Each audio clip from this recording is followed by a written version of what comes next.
Because we believe it is time now for a group of ideologically driven Indians to drive the destiny of our country. For far too long, people who have had interests inimical to national interest have held sway. We need to put nationalism first, nation first. The Nationalist Collective is a very clear and sharp movement, presents the spirit of a new India which stands by what is right, does what is right, and raises.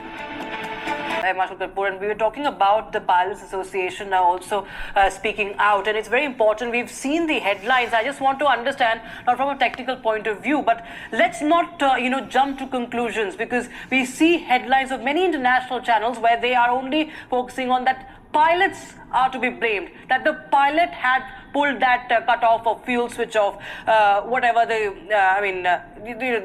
term is being circulated. It is something that we are just throwing them under the bus. We are saying, without even knowing the full conversation, without even understanding what situation really had panned out. Of course, we continue to analyze all of that, but the fact that this is just a preliminary report, shouldn't we wait and understand more angles of that? Right. You rightly asked, and I was going to come on this point only.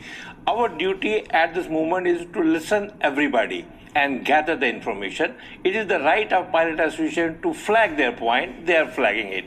But we heard Mr. Rudy also, who is a leader, as well as he is a pilot himself. He has clearly said that we know what happened. Why that happened, we need to know. The report will come. And then we have heard the minister also, and which I also said in the morning, we should be proud of the system that in India we have done it first time in house. There are a lot of reports, and there are a lot of myths traveling up till yesterday night that we will delay, we will not let it come, we are under pressure. No, they have erased everything. So now it's a time that we should start developing a faith in the system, in the people who are doing it. Transparency will be there. Then I want to flag few points. Whenever we are just discussing a preliminary report, you rightly said a preliminary report is always preliminary. But what are the factors which earlier panelists also mentioned? There are some ifs and buts have been left. That we should tell that whenever we come out with a report, it should answer everything. Like we just flagged that one pilot asked, did you switch off? We must say whether it was P1 asked or P2 asked. Who is it? So such kind of a question, like they found a switch on, and then whether it was a digital off or a physical off, such question. So few points we should always be there in every report. I would like to mention now here so that this doesn't taken further. Mechanical failure, they should always be part of the report. Crew coordination failure, they should always be part of the report. Design vulnerability, if there is any, that should be part of the report. So, safety action, what is required to be taken or what should have been taken, that should be part of the report. And then any extreme ambient temperature condition, they have mentioned something about in the report, we are happy that. And then engine shutdown, it should be part of the report, they have covered that. Then maintenance issues and any important issues that with airlines are having. We had 1 or 2 MEL conditions are there. Minimum maintenance equipment list, 2 points are there, which I will dwell upon that. Then whatever the cockpit exchange are happening, that should be part of the report. Again, it is not explicitly mentioned who asked whom. Then there are ongoing instrumentation direction. They have mentioned there is no ongoing direction directly. So it means they have given a clear status to the engine as well as the equipment. So that's why whenever we do any report, it should be 360-degree perfect in all respect. And then I mentioned there are 2 minimum equipment list items. One is they had taken care, and that was very minor also. But then another item which the airline said is advisory in nature, right? That should in safety, and particularly in aviation.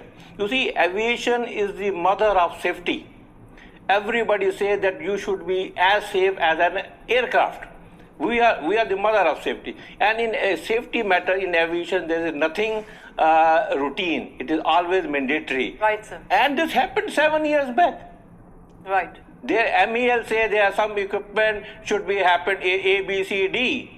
It happened 3 days, within 10 days, within 20, within 120 days is the extreme. Yeah. and we are just sitting on that. Yes. Such things we must address in full scope of it, so that people get faith in us, whatever we are doing. That's what my take on. Right. Air Marshal Kapoor, Mr. Venkateshwar Rao, I'll just come to you, but Air Marshal Kapoor, I would just want you to help our viewers understand when the Pilot Association questions the compliance in question about the serviceability. Said, I just quote what they've said. The report refers to a serviceability bulletin concerning the fuel control switch gates, which indicate a potential equipment malfunction. And they also demand clarity on whether the recommendations outlined in the bulletin were implemented prior to the flights. If you could just help viewers explain what they're trying to, what point they're trying to make here. I have not flown 787, but needless to say, what I have read and I understood that in 2018, the FAA came with an advisory to say that there have been malfunctions of this fuel control switch. And not only on 787, they have mentioned the similar problems existing on 737 also. And they have asked the airlines and the operators and the regulators to have a look at it. Now, I covered in the channel the morning also that the similar incident, so as to say, when both the engines failed on landing roll was in Jan